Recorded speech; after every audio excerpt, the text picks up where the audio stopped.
Welcome to the Shreveport Connection with Tommy. This video is on your SmackDown 205 Live Mixed Match Challenge results. And birthdays we got for this week. The SmackDown episode of October 30th. You got the birthday of Paul Orndorff. He was born October 29th, 1949. And Edge on the 30th. He was born in 1973. Ty Dillinger versus U.S. Champion Shinsuke Nakamura was pulled from SmackDown episode due to Dillinger re-injuring his hand during the weekend live event, lost to Shelton Benjamin in Macon, Georgia.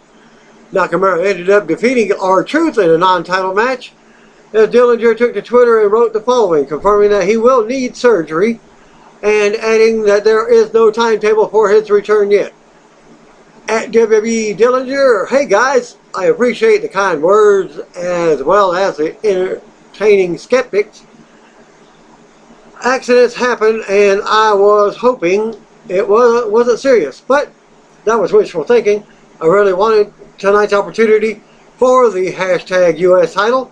I require surgery and the timetable is currently unknown. Thank you to the at WWE medical staff for taking quick actions. Thank you for your support, and I will be back soon. P.S. We've got 3 points. First one, learning to be right-handed sucks. Point number 2, you really do need your thumbs. And finally, number 3, it took 7 minutes to tweet these messages. So you add them all together, and what do you get? 10.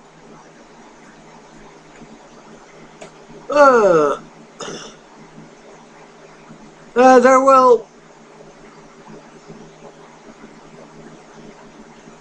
going to be some new releases on WWE.com of a premiere episode of 2 new series starting Wednesday, Halloween. Kathy Kelly's Talking Smack cooking show will feature the Boogeyman on the very first episode, while Bear and Constipated Corbin. Haunted World will feature the acting Raw General Manager visiting spooky locations around the world, starting with St. Augustine Lighthouse in Florida. WWE announced the following details on the new shows.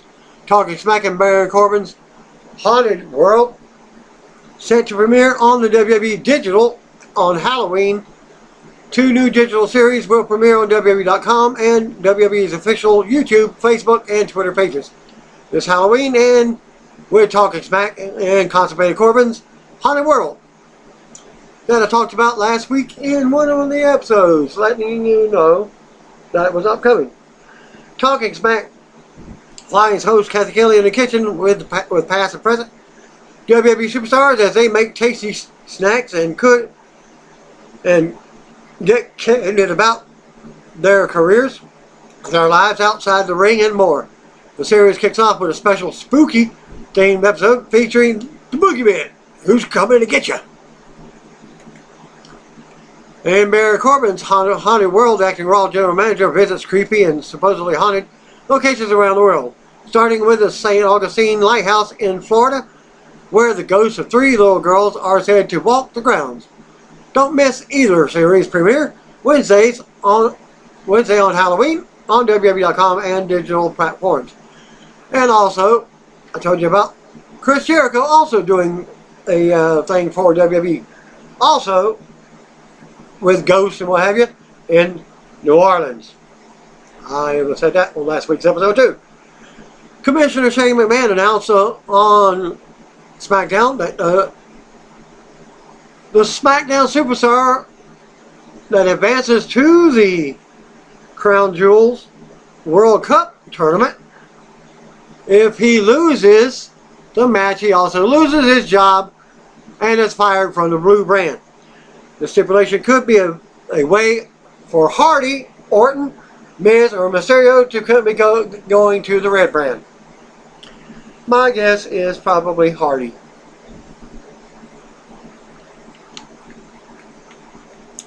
because his brother's on Raw and set to make a return after he said he was retiring. but unknown for his return yet. Also noted, the first round matches for the Raw brand will be WWE Intercontinental Champion and Raw Tag Team Champion Seth Rollins versus Bobby Lashley, and WWE Hall of Famer Kurt Angle versus Dolph Ziggler. The SmackDown brand will open up with Jeff Hardy versus Miz and Rey Mysterio versus Randy Orton. The winner of the one-night World Cup tournament at Friday's Crown Jewel event for Saudi Arabia will take home the World Cup trophy. And here you can go to this link to see the actual brackets for that tournament that also showed on the segment for SmackDown. Professional wrestling legend Matt Hardy was recently a guest on the Jim Ross Report with Hall of Famer good old JR for a two-part interview. Among many other interesting pro wrestling topics, Matt discussed how long he thinks his brother Jeff will continue to wrestle. Also, Matt weighed in on performers from bygone eras returning to WWE and how it's beneficial to younger talent, putting them over. According to Matt, brother Nero will probably wrestle for 2 or 3 more years. I have to be honest, like he is right up there with having one of the most indestructible vessels of all time, because the amount of punishment he put his body through, and for him to just keep on ticking. It's just unreal. It's just unreal. Like, it makes me question half the time whether he is truly human. It's like aliens just dropped off a a baby brother for me, as opposed to a regular human being. He's amazing as far as his perseverance, but I don't know. With him, I'd say maybe a couple of years. As Matt added, I would say 2 or 3 more years if he can hang in there. On the subject of the old part-timers in WWE debate, where fans and some WWE superstars complain that old-timers are taking time and spots away from the talent going through the daily grind of WWE life. Matt professed that the likes of The Undertaker, Kane, Triple H, and Shawn Michaels returning to WWE is good for business overall. The vocal one suggested that the Dillinger of Worlds helped establish the B-Team as a legitimate tag team. Matt went on to say all pro wrestlers need to understand the life cycle of being a pro wrestler, and you put people over at the end to help build the business. Undertaker, Shawn, HBK, Hunter, Kane, Kurt Angle back is good. I mean, fans from the Attitude Era, those relapsed fans that maybe haven't watched in a while, might tune back in because they know who these people are because they're stars. And it's nothing bad. And if, like, the younger people were smart, they would learn from them. They will be taught by these guys, and hopefully they'll be on the same shows, and there will be more eyeballs. You obviously have to use these guys to interact and mingle with the younger talents, trying to continue to elevate them, to get them over. That's very, very important. I'll even go a little bit further, Matt, on that. For my point, is you can put them over real easy, also bring more ratings, as well as other creations of dream matches. So it's like the younger guy versus the older guys, like Undertaker versus Sting, and that has never happened. Well, you got the younger guys versus Undertaker, or even HBK, or even it's like a dream match, Daniel Bryan versus HBK, and such others. If you have any dream matches, you post them in the comment section. One of the last things myself and Bray Wyatt did is this. When we talked about it and we were finishing off the team, was we were against the B team. I'm like, we're going to try and help elevate them to like a regular tag team. And I'm like, I'm totally cool with that. And I get that. It's kind of like the cycles of life in the pro wrestling industry. Matt continued on, when you look at the big team, every day is playing a role. Sometimes you're at the top, at some point you come back down a little bit, you have to help other people move toward the top. I mean, that's just how it is, unless you are one of the handful of guys that just stay at the top the whole while, and there are some guys that are like that, but in that big scheme of things, people who get frustrated about bigger names and older guys from the Attitude Era coming back, it's going to be good for business, all in all. Speaking of old, I believe Hulk Hogan is making a return at Crown Jewel. As I posted in, I think, Monday night's video, and he's probably going to be hosting the show. In Matt's ideal situation, pro wrestling veterans would work with the younger talents to give them the rub. At the very least, Matt believes WWE should let the younger stars have strong matches on the same card as the returning legends who let the fans of the Attitude Era take notice of the new generation. If they can interact and mingle and continue to help elevate the younger guys, I think that's a super cool thing, Matt explained. I think it's beneficial to have those guys around. I think the most important thing with the Undertaker, Shawn Michaels, Triple H, and if you look at Triple H, his last few WrestleManias, he has been very beneficial with the way he's being used, especially helping to elevate other talent. And if all those guys, I think you have a role around internally, and I believe that they just need to be utilized in the right positions to honor their iconic and legendary statuses, and also the younger guys either work with them and get a rub, or to let the younger guys have a real standout match. That makes people go, whoa, I'm an old timer from the Attitude Era and I came here to watch The Undertaker tonight? But holy Christ, this Seth Rollins is amazing, and I really do think so. I think he's the top new young babyface in the company. I'm a big fan of Seth Rollins.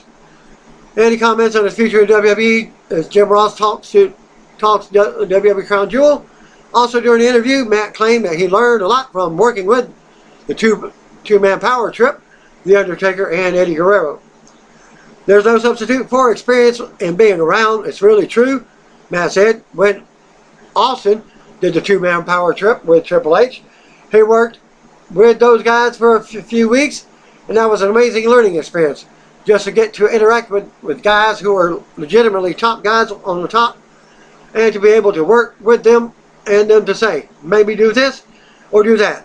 And to feel you can bring your work up to them, that's where I feel we learned so much. I felt so lucky, blessed, to get to work with The Undertaker quite a bit, especially when he was doing stuff with Brock Lesnar.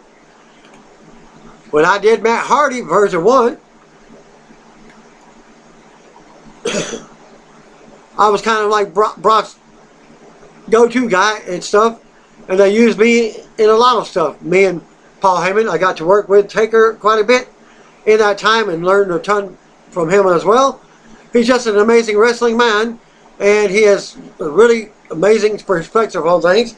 Eddie Guerrero, a guy I was thinking about yesterday, I tweeted out a picture of him. I learned so much from Eddie Guerrero working with him. I've never been in the ring with somebody who could just read an audience, no matter what town you're in, whether it's Amarillo, Texas, or Bakersfield, California, or Portland, Oregon. Like, he'll put a different spin on a match, just depending on the vibe of the crowd. Where every single night, and that was just such a pleasure and such a great learning experience to be in the ring with guys like that. Episode of being the Elite 123, featuring a bunch of different scary stories for Halloween, can be found at this link. There's only one final match, Jeff, left in New Japan Pro Wrestling. Super Junior Tag League with Sho and Yo taking on Chris Sabin and Kushida.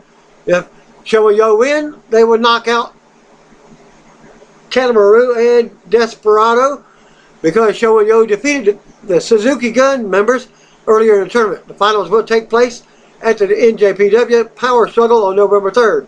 Be sure to join the live coverage early Saturday morning at 4 a.m. Eastern Time, 1 a.m. Pacific Time, 3 a.m. Central Time. Here are the updated standings for this year's tournament. Bushi and Shingo Takagi at 10 points. Yoshinobu Kanemaru and El Desperado, 10 points. Sho and Yo at 8 points. Kushida and Chris Sabin, 6 points. ACH and Ryusuke Taguchi, 6 points. Taiji Ishimori and Robbie Eagles at 6 points. Jushin Thunder Liger and Tiger Mask at 4 points. Volador Jr. and Soberano Jr. at 4 points. The Young Bucks say the Elite is no longer part of the Bullet Club in that episode because they have 3 guys versus 3 guys. So you got the Alpha Club versus the Elite. Ring of Honor also announced Jay Lethal is now second for most combined days as Ring of Honor World Champion, 546 days. Lethal now only trails Samoa Joe, who held the title for 645 days. Lethal will defend the title against Kenny King on November 11th in Toronto as part of Ring of Honor New Japan Pro Wrestling's Global Wars Tour. At Ring of Honor tweeted, "Congrats to hashtag ROH World Champion at the Lethal J, who now has the second most combined days as champion." And you find that at that link. Announced it was time to go home last month. Hardy went home and WWE followed him. Hardy then filmed a WWE Network special called The House Hardy, which chronicled the life of him and all of the other characters of the Woken universe. One person who made a surprise appearance on the show was the Godfather. He and the Hardys don't have much of a history together, but Godfather was happy to appear on the show, and he talked about it on the Winkley podcast. Can be found at this link, which will be released on Halloween, as I'm doing this video on Halloween night. First of all, I haven't seen it, Godfather said, of the House Hardy, which premiered after Evolution. That was all ad-libbed. Nothing was scripted. They said, do this, do that. And they just let us go, but nothing was really scripted. So I was kind of wondering how it turned out. I haven't had a chance to see it yet. I'm going to try to watch it later on. Godfather then talked about how he became part of the House Hardy premiere. Every so often WWE calls me, as I'm still under the Legends contract and a merchandise contract, Godfather revealed. They tend to call me every now and then for network stuff. They gave me a call and asked if I would do it. And I said I'd love to do it. And it sounds like a lot of fun. Godfather and the Hardys didn't cross paths too often while they were in WWE, but Godfather has always gotten along with the brothers. I'm not close with the Hardys, but I'm cool with them, admitted Godfather. They didn't hang out with me and the girls or nothing, but I'm really cool with them. I've worked against them, and they're good guys.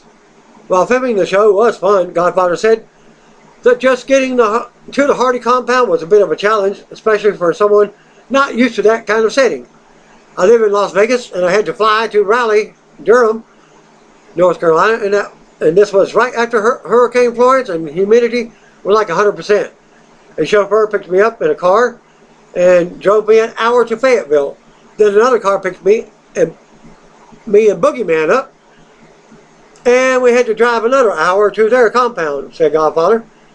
Their compound is so far off the grid, I could just not believe living like that. Nice place, but way off the grid. I'm used to big city lights, so it felt spooky out there. Good place to have a Halloween party. Godfather again mentioned the humidity of the location and joked he was wetter from that than when Jeff threw a bucket of water on him. I would shoot my part in the Domo deletion barn and then go into Matt's house in the air conditioner and just chill out. It was so much fun. It was too much for me, said Godfather. Godfather at Wrestling Inc. teaming up to host Godfather's Chicago WWE Survivor Series viewing party. The event will take place at Duffy's Bar and Grill on Sunday, November 18th at 4 p.m. Central Standard Time. WWE added Hulk Hogan to their events page for Friday's Crown Jewel event, as I spoke about earlier. At some point today, Hogan was removed from the listing, but he is hosting the show. WWE reached out to to WWE regarding the status for the show, while Hogan was removed from the event listing. But WWE has confirmed that Hogan will be hosting the event. Crown Jewel will be Hogan's first public WWE appearance since WrestleMania 31 in 2015. As I reported earlier, the appearance has been set for a while, as one of the readers attended Eric Bischoff's one-man show in Newcastle on October 10th. During a private VIP meet and greet with Bischoff before the show started, Bischoff said that Hogan will be traveling to Saudi Arabia for the show. During an interview with the Orlando Sentinel that was published last week, Hogan noted that he was traveling with WWE to Saudi Arabia. There's a lot of plans in the works, Hogan said. I'm looking forward to going to Saudi Arabia with the WWE, looking forward to WrestleMania.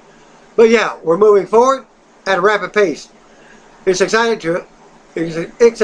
to have this opportunity again after these years where I was there and gone. Bayley paid a tribute to the late WWE Hall of Famer Sherri Martel. This link with her face makeup at Sunday's Evolution pay-per-view. I watched part of the Evolution pay-per-view, but I didn't see her in makeup or any of that, but you can go to that link. And she's tweeted by saying, Sherri Martel tribute from hashtag WWE Evolution. TMZ Sports caught up with Randy Orton at the airport as the WWE crew was flying out to Saudi Arabia for a Crown Jewel event. And it can be found in this video link. When asked what Orton was expecting from the trip, he joked that he was expecting a long flight, shitty airplane food, and a hot plane. TMZ also asked the Apex Predator about John Cena and Daniel Bryan pulling out from Crown Jewel event, presumably over the controversy surrounding the Kingdom following the state-sponsored death of journalist Jamal Khashoggi. Does he still wrestle? He's commenting about Cena. I didn't know he pulled out. Orton said of Cena, didn't say anything about Daniel Bryan. Orton was then asked if WWE superstars are uncomfortable with making the trip to the Kingdom, and Orton commented back, "We're at the airport, aren't we?" Orton then responded to a question if he had concerns about receiving bad publicity for working the Crown Jewel event. "I've got 5 kids. I got to go make that dollar. If they want me in Saudi Arabia, I'm going to Saudi," as Orton said. SmackDown also saw Big E defeat SmackDown Tag Team Champion Cesaro in a trick-or-treat street fight. The New Day came out dressed up for Halloween as former Attitude Era stable The Brood, which included Gangrel, Christian, and WWE Hall of Famer Edge. Below are photos and videos of the costumes along with Edge's Twitter reaction and a happy 45th birthday tweet from the Brood Day at this link. At WWE, a hashtag Halloween costume or a birthday tribute to Edge Rated R. You decide. Hashtag SD Live, hashtag Halloween, hashtag at Big E, WWE Big E, at True Kobe, at Xavier Woods PhD, and you can go to that link as well. 205 Live results from tonight's episode. Mustafa Ali versus Tony Nese Cruiserweight Championship match. Actually, the #1 contenders match. 205 Live General Manager Drake Maverick congratulated the show on its centenary episode, being the 100th episode from last week, which was celebrated in style with the Falls Count Anywhere match between Mustafa Ali and Hideo Itami. The charmingly hyperbolic Maverick states a claim that this week will be even better. Hype videos are shown next, detailing how Brian Kendrick looks to exact revenge on Jack Gallagher for his and Galac's violent betrayal some weeks ago. Then Tony Nese battles it out with in the main event for a chance to face Buddy Murphy for the Cruiserweight Championship against last week's hero, Mustafa Ali. Vic Joseph joined in by Nigel McGuinness and Percy Watson. They wish us all a happy Halloween. Jack Gallagher versus Drew Gulak versus Jack Gallagher with Drew Gulak versus the Brian Kendrick. During the entrances, video is shown of Drew Gulak and Jack Gallagher showing no mercy to the man who began the show, clemency. Gulak then joined the commentary team to voice his concerns that Kendrick wasn't the same man he met in the early days of 205 Live. With scores to settle, however, I imagine Kendrick will show little mercy against Jack Gallagher. Gentlemanly, Jack isn't fazed by Kendrick's mindset, though. A barrage of stiff kicks, clubs, and backbreakers stall any revenge Kendrick will have wanted to exact on Gallagher. Kendrick's inability to gain the upper hand leaves him frustrated, though, amplifying his rage and focus to lock in the captain's hook. Gallagher reaches the ropes, but Kendrick finally gains a foothold in the match. Both men attempt the finishing moves in a quick succession. A failed sliced bread sees Gallagher back off, but his subsequent advance is met with Kendrick super kick. Gulak senses the danger for his minion in Gallagher, storming to the apron, but Gulak can cost Kendrick a clean victory. Akira Tozawa emerges from the crowd and floors Gulak with a spinning enziguri, leveling the playing field back in the ring. The distraction affords Kendrick another sliced bread attempt, and this time it pays off. Kendrick gets a pin on Gallagher for the win. It's still jarring to see Tozawa and Kendrick on the same side of this mini war. For all they've been through against each other, it's double of both of them to rely on each other for support, and that evidently need if they want to successfully eradicate their troubles. No doubt that this will lead to a tag team match in the coming weeks. This will be good. It could be better, though, with some shiny silver-plated titles to fight over, though. Yeah, so add some tag titles. Cedric Alexander approached Maverick backstage, looking for an explanation as to why he wasn't involved in the #1 contender match tonight. Maverick says that Alexander will get a Cruiserweight Championship match when he feels that the former champion is ready. Alexander's current losing streak has Maverick concerned that the locker room wouldn't feel fair if Alexander were to waltz right into a title opportunity. Alexander grudgingly acquisitions before walking off. Quiescence.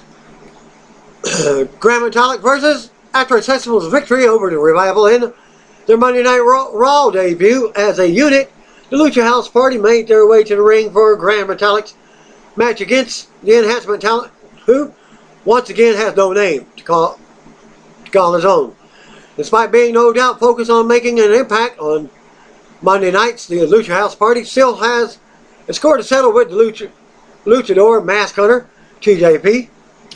Metalik challenges TJP to a match in the future, but TJP declined it, saying he already proved he is the man in the Cruiserweight Classic Final match 2 years ago. This doesn't sit with Metalik on 205 Live tonight, who makes quick work of his opponent in typical Lucha Libre style. The match is over in a matter of minutes as Metalik walks the ropes before delivering an elbow for the victory. Callisto and Lince Dorado has head down to the ring with celebration in mind and a piñata in tow. But the party is cut shockingly short as TJP storms the ring, and before his stablemates can make their way down to rescue him, makes off with Metalik's mask. Callisto and Dorado cover Metalik's face as TJP sprints to safety. TJP adds another trophy to his growing collection. Buddy Murphy's backstage with Tony Nese before being approached for comment on his match with NXT UK's Mark Andrews when 205 Live comes to Manchester, England next week. Murphy patronizes Andrews, saying he is doing him and his nation a favor. When asked for comment on what if Tony Nese wins this match tonight, Murphy has none to please and sulks off camera. Mike and Maria Kanellis are interviewed next, and guess what? They have been moved to 205 Live. Discussing how Mike's debut match against Let's Dorado on last week's 205 Live was marred by the heated exchange between him and the non-competing Lucha House Party goers at ringside. Maria grabs the microphone and changes the narrative of the question. Suddenly, TJP barges in with Metallic's mask in hand. After some awkward exchanges, they all go off camera and talk business. With both men having issue with Lucha House Party, I smell yet another tag team program in the making. Mustafa Ali vs. Tony Nese was up. The two link factors are interesting about this match. Firstly, both these men are riding high with confidence with the emphatic victories they both gained in separate programs recently.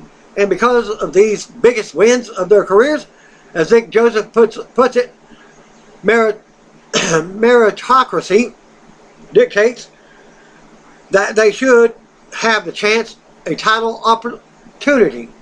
Sometimes whoever is next in line for a title shot on 205 Live can be vague, but the simultaneous builds of Ali and Nese as legitimate candidates is appreciated.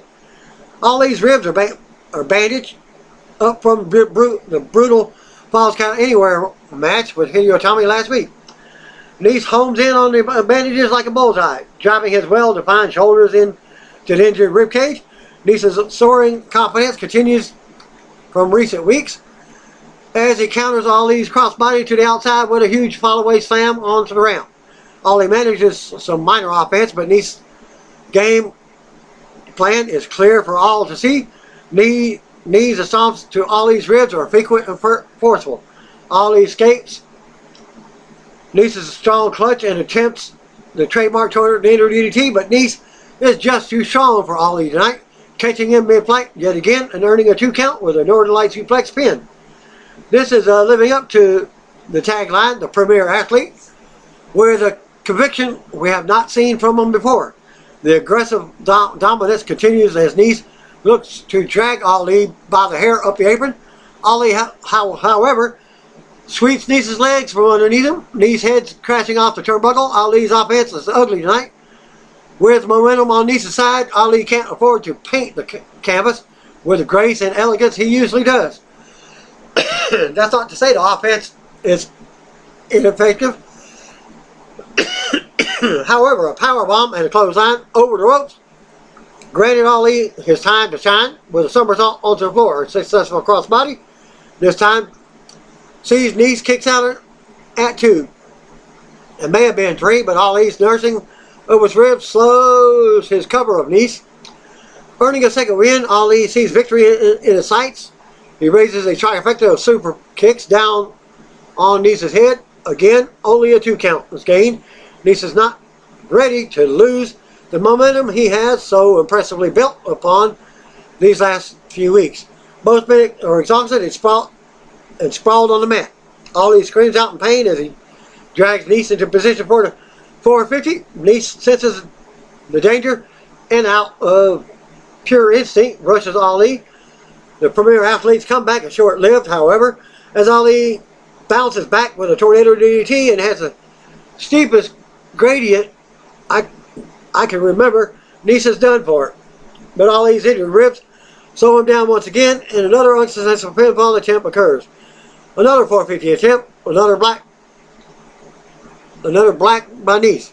This time in the form of an ear-splitting palm strike. The red mist has descended on Nese now, so sick of Ali's repeated attempts to take to the sky, he lands vicious kicks on Ali's injured ribs to the point that the referee warns Nese to take a step back. Nese puffs his chest out at the ref.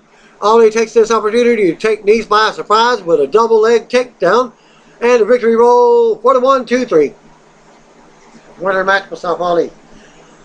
Mustafa Ali is your new Cruiserweight Champion challenger. Ladies and gentlemen, Nese put in a strong showing, but he has no match for Ali's quick thinking. After the match, Nese looks to ready the attack to Ali. But the next in line is saved by Cedric Alexander, who rushes the ring. As Nese makes his way sheepishly to the back, Alexander helps Ali to his feet, but he does so very forcefully, as if setting Ali up for a lumbar check. My eyes nearly pop out of my mind, but they go back in as Alexander has second thoughts. Before any chance of full on heel turn can take place, Buddy Murphy's music plays. The juggernaut of 205 Live seems angry that his friend was defeated tonight. The two pairs stare each other down as the show goes off the air. So, 3 separate segments throughout the show. All 3 hits of future tag team matches. This could be a trio of red herrings, or we finally moving closer to a Cruiserweight Tag Team Championship on 205 Live. Only time will tell, knowing how often a proper tag division is teased. However, the time may be some way away. SmackDown opens up live from the State Farm Arena in Atlanta, Georgia. As Tom Phillips welcomes us to the show, he's joined in by Corey Grace and Byron Sexton for your Halloween edition of SmackDown, one day early. The hype tonight's main event, Randy Orton and The Miz versus Rey Mysterio and Jeff Hardy. Right to the ring, out comes AJ Styles as the announcers hype Styles' crown jewel match against Daniel Bryan on Friday. But AJ looks to take the mic, but fans start chanting his name. AJ gets a big pop from the Atlanta crowd, and he's wearing his custom shirt for the city. AJ says he needs to get something off his chest. He calls Bryan to the ring, and Bryan's music hits to a pop. Bryan makes his way out as the yes chant starts up from the crowd for Bryan. Fans are dueling chants as they meet in the middle of the ring. AJ wants to apologize, but Bryan says they are fighting for the same prize. Bryan goes on about respecting AJ as a man and a competitor. Bryan says when he looks at AJ right now, however, all he sees is the WWE title, not a man or a respected colleague. Bryan says the title has a lot of meaning to him because he was told he would never wrestle again. All he thought of the WWE title, and now AJ is the only thing standing in his way. Bryan says it's nothing personal, but he's going to take the title from AJ, and he's going to do it this Friday at Crown Jewel. Some fans booed Crown Jewel.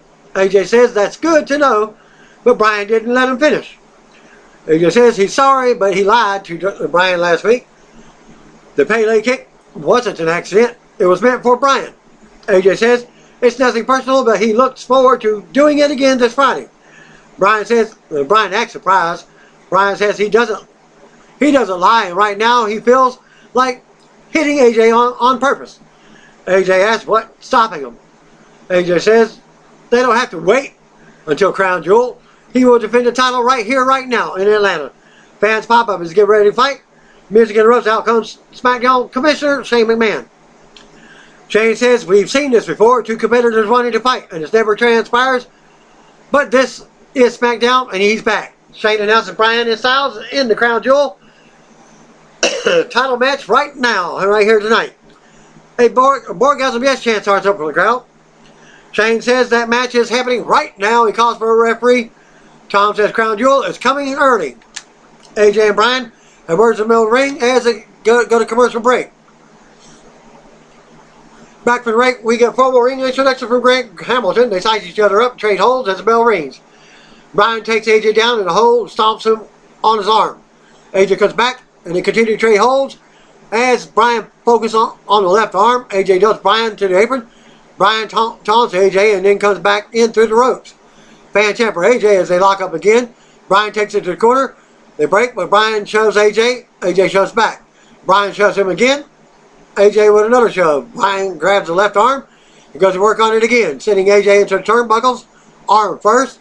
Bryan kicks the arm. AJ turns around with a chop in the corner. Bryan counters a move in the corner, and they run the ropes together. AJ nails a drop kick, and Bryan goes to the floor for a breather. AJ launches himself to the floor with a forearm, but Bryan moved. Bryan goes back in the ring and runs the ropes, nailing a suicide dive to send AJ into the barrier. Bryan clutches his knee on the floor as we go to commercial.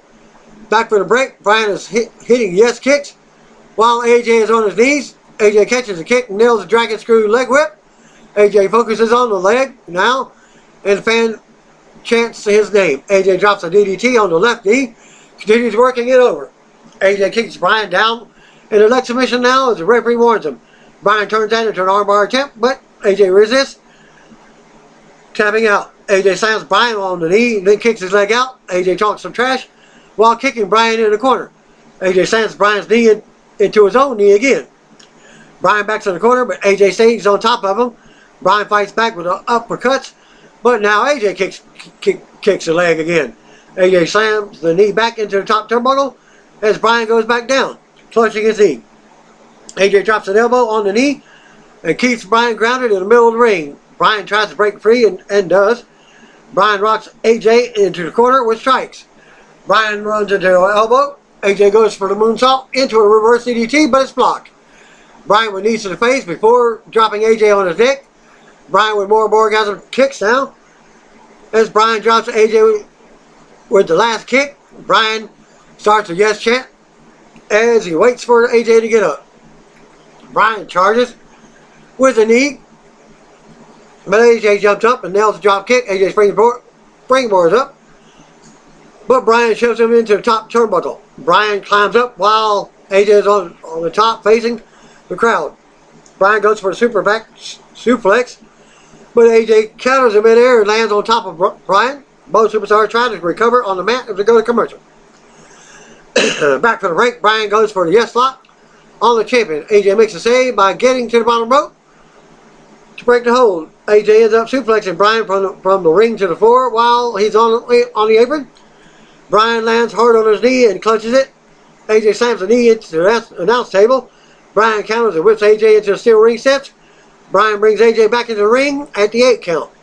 Bryan limps around as some fans start booing. Bryan nails a running knee to the face in the corner. Bryan backs up and delivers another running knee in the corner. Bryan takes AJ to the top turnbuckle and tries to hit Hurricanrana, but AJ counters. Bryan counters that and powers up, pulling himself up and sending AJ into the mat with a Hurricanrana. More back and forth as they battle. Bryan kicks AJ while AJ is on the apron. Bryan uses ropes to work on the injured left arm. Bryan with more kicks now, but AJ nails a dragon screw, this time using the ropes. Bryan goes down in the ring as AJ gets a breather on the floor. AJ springboards in for the phenomenal forearm, but it's blocked. Bryan goes for the armbar in the middle of the ring, but AJ resists. Bryan turns that into the yes lock. The referee checks on AJ, but he powers out. Then Bryan turns that into a triangle choke. AJ looks to be fading now as Bryan tries to complete the hold. Fan chant for AJ. AJ powers up and nails a Styles Clash in the middle of the ring as he started the calf crusher and then got the Styles Clash, and then AJ reapplied the calf crusher as Bryan reaches for the bottom rope. AJ keeps it locked and Bryan taps out for the finish, and AJ retains his title. But after the match, AJ recovers as his music hits. Styles raises the title. As the referee raises his arm, Bryan recovers and pulls himself up as AJ looks on. Bryan extends his hand for a handshake, and AJ does accept the handshake. They embrace, and AJ raises Bryan's arm. Samoa Joe hits the ring out of nowhere and attacks AJ from behind. Bryan leaves the ring as Joe unloads on AJ and drops him in the middle of the ring with a coquina clutch. Bryan runs back in and beats on Joe to break the hold. Joe takes a leg out and works it over. Joe with the coquina clutch on Bryan. And now to hype the World Cup tournament at Crown Jewel. We go backstage to a cryptic promo from Jeff Hardy, who says he will prove once and for all that he is the best in the world. We cut to a backstage promo from The Miz next. Not only is he the best husband, father, and reality TV star in the world, he's the best WWE superstar in the world, as he will prove it on Friday. Still to come segment, Miz and Randy Orton versus Hardy and Mysterio. We see crew members bringing out Halloween decorations for tonight's trick or street fight. Trick or street fight. Back to commercial. Back for the break, and we see steals from Evolution. SmackDown General Manager Paige backstage with Charlotte. She gives Flair props for her last woman standing match with SmackDown Women's Champion Becky Lynch, and says it could have gone either way.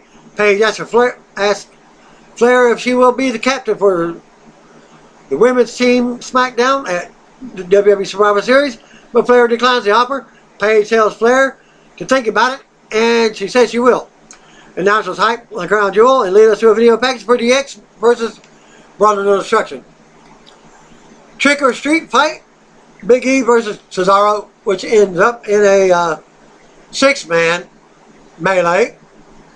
We go to the ring for tonight's trick or treat fight, and out comes first New Day, Big E, Xavier Woods, and Kofi Kingston. But they're dressed up as the Brood, as they come out to the Brood music as well. And if you're not familiar with the Brood, they are from the Attitude Era, made up of Christian, Gangrel, and Hall of Famer Edge. Out next comes SmackDown Tag Team Champions, the Bar, Cesaro Sheamus with, well, it's a big show. Music. And back to commercial. Back for the break, Big E has chosen by the New Day, while Cesaro was chosen to represent his team. Big E blocks a candy corn kendo stick shot, but it broke on him and unloaded on Cesaro with it. We see a table leaning in the corner. There are pumpkins all around the ring. Cesaro counters a move and big brawl breaks out in the middle of the ring with both teams. Big Show looks a double chokeslam Kofi and Woods, but he pushes them over the top instead. After they try to double clothesline, Big E and Sheamus sends Big E out to the floor. Sheamus grabs a tray of pancakes and throws it into Kofi's face. Sheamus with a rolling senton to Kofi on the floor. Big Show forces Woods to bob for apples in a bucket at ringside. Cesaro drives Big E onto a pile of pumpkins in the middle of the ring, but Big E kicks out of two. Cesaro tries to suplex Big E through the table in the corner, but Big E blocks it twice. Big E superplexes Cesaro on top of a pumpkin while in the middle of the ring. Sheamus enters the ring and nails Big E. Sheamus tries to put Big E through the table, but Big E counters and sends Sheamus through the table. Woods runs in and kicks Show, stopping him from coming in from the apron. Big Show grabs Kofi at ringside, but Woods comes over to assist. Show grabs them both, but they spit the Brood mist in his face. This leads to Cesaro and Big E going back and forth in the middle of the ring again. Big E spits the mist on Cesaro and drops him for the pin to win the match. And the Daniel Bryan match took about Daniel Bryan and AJ took about 30 minutes, and so they cut the tag team match, or whatever this match was, in about 5 or 6 minute match. After the match, New Day celebrated up the ramp. Show and Cesaro are covered in red mist. Announcers hyped the World Cup tournament at Crown Jewel again. Shane McMahon backstage with Jeff Hardy and The Miz, asking who would become the best in the world on Friday. Randy Orton and Mysterio are also in the back with Shane. Ray knows how vicious and intimidating Orton can be, and Orton does strike fear in other superstars, but Ray is here to represent for everyone who has been looked down upon. Orton says he is vicious, and he will show Ray just how vicious he can be tonight. Orton says he will show Ray why he should have never came back to WWE. Jeff has words for Miz and says he will show everyone what he can be, the best. Miz mocks Hardy and says Hardy will crash and burn in their first round match. Miz says he has carried SmackDown since he came to the brand, and that won't change. Miz knocks Ray and Hardy's look for it being Halloween and goes on about being the best. Shane says he called them here for a reason, so they will understand the gravity of the situation, because he doesn't want his sister to be able to say a Raw superstar is the best in the world. Shane says if one of these SmackDown superstars loses to a Raw superstar in the World Cup Finals, they will be fired from SmackDown. Next, we got Shinsuke Nakamura versus R-Truth, as it was supposed to be. The Perfect 10, Ty Dillinger. We go to the ring. Out comes WWE U.S. Champion Shinsuke Nakamura. Tom says this will be a title match, but that's incorrect, as it was previously announced as non-title. Go to commercial. Back for the break. We get General Manager Paige backstage with AJ. AJ wants Samoa Joe for Crown Jewel. Paige then makes the match. We go back to the ring. Out comes R-Truth with Carmella. Back and forth to start the match. Truth gets the upper hand and sends Nakamura to the floor, over the top rope. Carmella enters the ring and dances with Truth as we go to commercial. Go back to that segment with AJ for that particular one.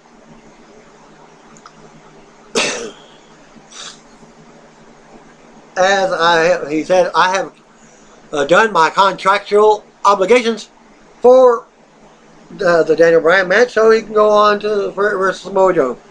Back from the break, Nakamura has turned it around. Nakamura drops a knee and covers Truth for a 2 count. Nakamura then keeps Truth grounded in the middle of the ring with a submission, but Truth makes a comeback and drops Nakamura with a big scissor kick, and Carmella cheers him on. Truth does a split, takes out Nakamura as he gets back up. Truth covers for another close 2 count. Nakamura catches a kick and drops Truth. Truth whips Nakamura into the corner, but Nakamura counters. Nakamura with a big kick to the back of the neck. Nakamura positions Truth on top turnbuckle and drives his knee into the ribs. Nakamura with a 2 count.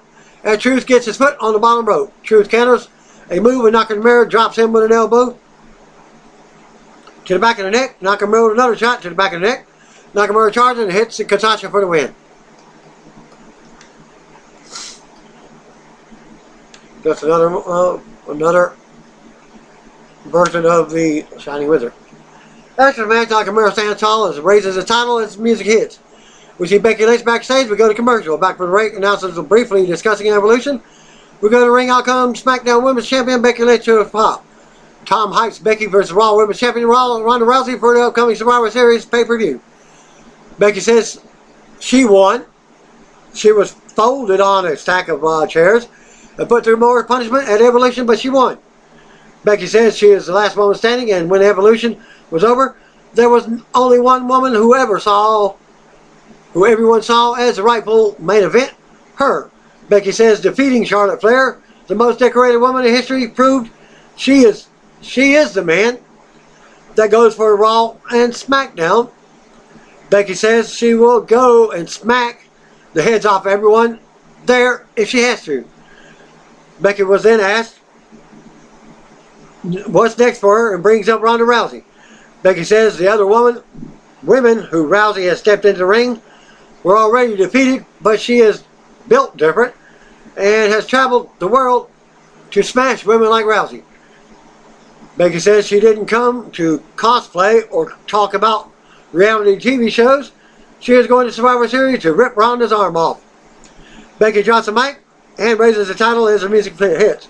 So you're going to have submission versus submission, an arm bar versus an arm bar, arm drag specialist, submission versus submission match, and that's the hype crown jewel card again. Tom leads us to a video package for Brock Lesnar and Braun Strowman for the vacant Universal title. Miz and Randy Orton versus Jeff Hardy and Rey Mysterio, your main event. We go to the ring for tonight's main event. Now first comes Miz, back to commercial. Back to the ring, we see Triple H's tweet on sending a custom WWE title belt to the Boston Red Sox for their World Series win. Then we cut backstage promo for Samoa Joe.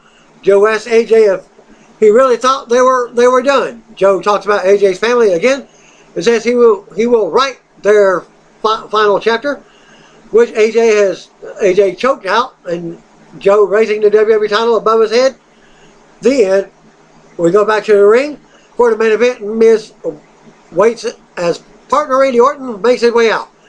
Jeff Hardy was out first for his team. Rey Mysterio follows. Rey hits the corner as opposed as we go back to commercial. Back for the break, Hardy starts off with Orton. Going back and forth, Hardy slams Orton's head in the turnbuckle several times. Hardy goes for a twist of fate, but stops when Miz runs in. Hardy drops Miz and leg drops him. Hardy blocks another twist of fate attempt. Hardy goes to the top, but Miz pushes him off while Orton has the referee distracted. Rey runs the ropes to warn Miz. The referee is distracted with Rey and Orton again, allowing Miz to get more cheap shots in on Hardy. Orton goes back to work on Hardy and keeps him down. Miz tags in and stomps on Hardy. Miz charges in the ring with a big boot to the face for a 2 count. Orton ends up getting cheap shots on Hardy with the referee distracted. Miz keeps Hardy down in the corner and shows off for some boos. Orton tags back in and slingshots Hardy under the bottom rope. Fans try to rally for Hardy as Orton keeps control. Orton uses the bottom rope on Hardy's neck again. Hardy tries to scramble for a tag, but Orton stomps away on him. Orton sneaks a thumb to the eye. Hardy looks to turn it around, but Orton drop kicks him for a 2 count. Hardy eventually boots Orton and nails a whisper in the wind. Fans rally for Hardy again as Rey waits for the tag. Rey finally gets the tag and launches himself in as Miz also comes in. Rey unloads with offense and nails the DDT for a 2 count. Miz catches Rey with a backstabber, then hits the neck breaker for a close pin attempt. Rey and Miz go back and forth with counters. Now as Hardy tags back in and goes for the cover, but can't get the pinfall. Rey sends Miz into turnbuckles. Jeff follows up with a poetry in motion. Rey sends Miz into the ropes again and nails the 619. Hardy goes to the top and hits the Swanton bomb on Miz for the pin to win. After the match, Orton immediately hits the ring and drops Hardy with RKO. And Rey tries to do the splash off the top rope, springboard. But Orton catches him in midair with an RKO. And then stands tall to a mixed reaction now from the crowd. Orton grabs Miz and drops him with the RKO. Orton music hits as we go to commercial and go to replays. Orton poses it in the corner and SmackDown goes off the air. Week 7 of Mixed Match Challenge Results Season 2 saw 2 teams pick up two pickup wins. Braun Strowman and Ember Moon, Charlotte Flair, and WWE Champion AJ Styles. Monster Eclipse defeated Jinder Mahal and Alicia Fox, while Phenomenal Flair defeated Rusev and Lana. Monster Eclipse versus Mahal and Alicia can be found at this link. Rusev and Lana versus Phenomenal Flair action can be found at this link. Facebook watch viewership for this week's episode peaked at 67,000 viewers, up from last week's reported 35,000, but down from the previous week of 74,400 from week 5. Next week's MMC episode will feature R-Truth and Carmelo versus Jimmy Uso and Naomi, plus Finn Balor and Bayley versus Bobby Lashley and Mickie James. The finals of the round robin style tournament will take place at the WWE TLC pay-per-view on December 16th in San Jose. The updated MMC Season 2 standings read like this. Raw, Braun Strowman and Ember Moon, 3 wins, no losses. Bobby Lashley and Mickie James, 2 wins, no losses. Bobby Roode and Natalya, no wins, 3 losses. Jinder Mahal and Alicia Fox, no wins, 3 losses. Finn Balor and Bayley, 2 wins, 1 loss. SmackDown, we got AJ Styles and Charlotte, 3 wins, no losses. Miz and Asuka, 3 wins, no losses. Jimmy Uso and Naomi, 1 win, 2 losses. R-Truth and Carmella, no wins, 2 losses. Rusev and Lana, no wins and 3 losses.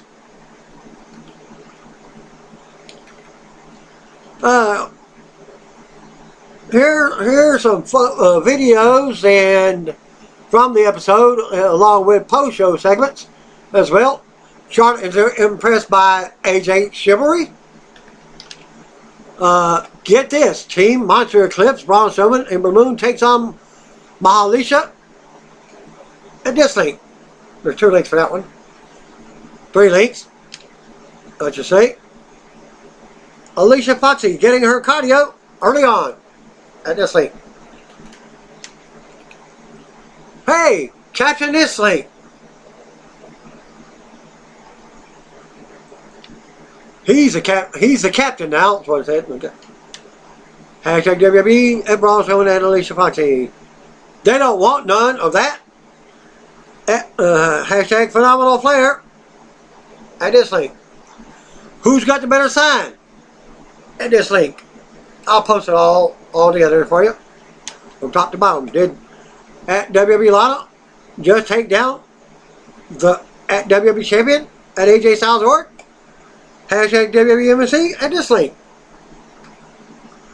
Next week on hashtag WWMC, hashtag Country Dominance at Fight Bobby and at Mickie James versus hashtag Team B&B at Finn Balor and it's Bayley WWE.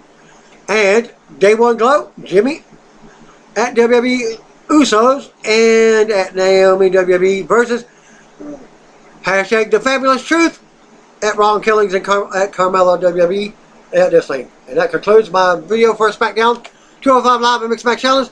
See you on the video. If you don't know, just tell me, brothers and sisters.